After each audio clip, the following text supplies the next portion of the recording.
ಎಲ್ಲರಿಗೂ ನಮಸ್ಕಾರ. Welcome back to ಮನಸ್ಸು ಅಕ್ವಾ ಅಂಡ್ ಅಗ್ರಿ ಫಾರ್ಮಿಂಗ್. ಇವತ್ತಿನ ಈ ವಿಡಿಯೋದಲ್ಲಿ ಮೊನ್ನೆ ರೀಸೆಂಟಾಗಿ ಸ್ಟೇಟ್ ಬಜೆಟ್ ಮಂಡನೆ ಆಗಿದೆ.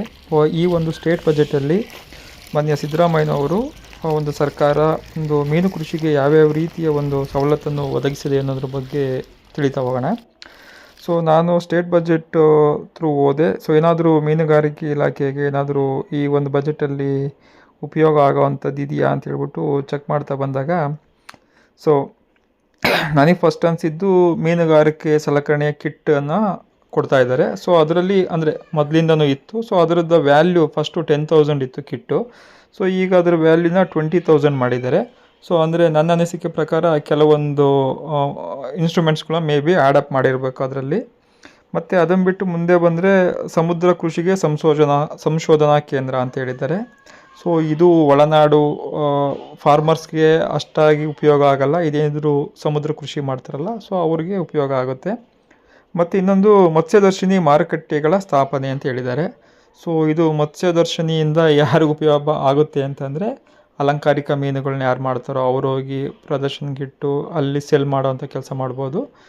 ಅದನ್ನು ಬಿಟ್ಟರೆ ಆ್ಯಸ್ ಯೂಶ್ವಲ್ಲು ಲೈಕ್ ಫುಡ್ ಸ್ಟಾಲ್ಗಳು ಹಾಕಿರ್ತಾರೆ, ಜನಗಳು ಹೋಗ್ತಾರೆ, ಮೀನುಗಳು ನೋಡಿ ಖುಷಿಪಟ್ಟು ಊಟ ತಿಂದು ಬರ್ತಾರೆ ಅಂತ ನನ್ನ ಅನಿಸಿಕೆ. ಸೊ ಅದನ್ನು ಬಿಟ್ಟು ನೆಕ್ಸ್ಟ್ ಏನು ಅಂತಂದರೆ ಸುಸಜ್ಜಿತ ಮೀನು ಮಾರುಕಟ್ಟೆ ಅಭಿವೃದ್ಧಿ. ಇದು ಮೀನು ಮಾರುಕಟ್ಟೆ ಅಭಿವೃದ್ಧಿ ಮಾಡ್ತಕ್ಕಂಥದ್ದು ತುಂಬ ಒಳ್ಳೆಯ ಕೆಲಸ. ಸೊ ಯೂಶ್ವಲಿ ಅವ್ರು ಕೊಟ್ಟಿರೋದು ಉತ್ತರ ಕನ್ನಡ ಕೊಟ್ಟವ್ರೆ, ದಕ್ಷಿಣ ಕನ್ನಡ, ಉಡುಪಿ, ಬಾಗಲಕೋಟೆ ಜಿಲ್ಲೆಗಳಿಗೆ ಹತ್ತತ್ರ 20 ಕೋಟಿ ಅನುದಾನ ಎತ್ತಿಟ್ಟಿದ್ದಾರೆ. ಸೊ ಅದನ್ನು ಬಿಟ್ಟು ಬಂದರೆ ಇನ್ನೊಂದು ನಮ್ಮದು ಒಳನಾಡು ಮೀನುಗಾರಿಕೆಗೆ ವಿಶೇಷ ಒತ್ತು.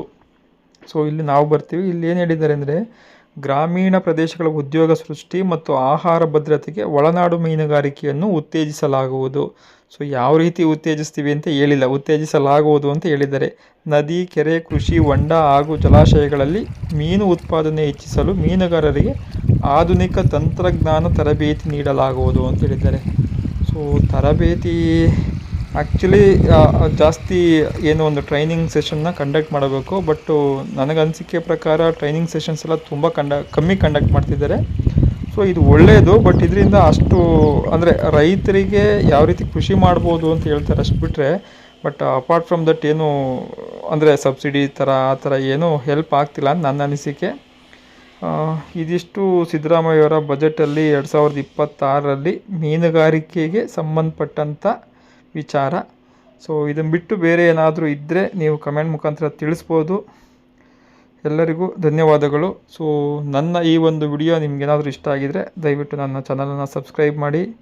ಸೊ ಅದೇ ರೀತಿ ಮೀನುಗಾರಿಕೆಗೆ ಸಂಬಂಧಪಟ್ಟಂತಹ ವಿಡಿಯೋಗಳನ್ನು ಈ ಒಂದು ಚಾನಲಲ್ಲಿ ನೀವು ನಿರೀಕ್ಷಿಸಬಹುದು.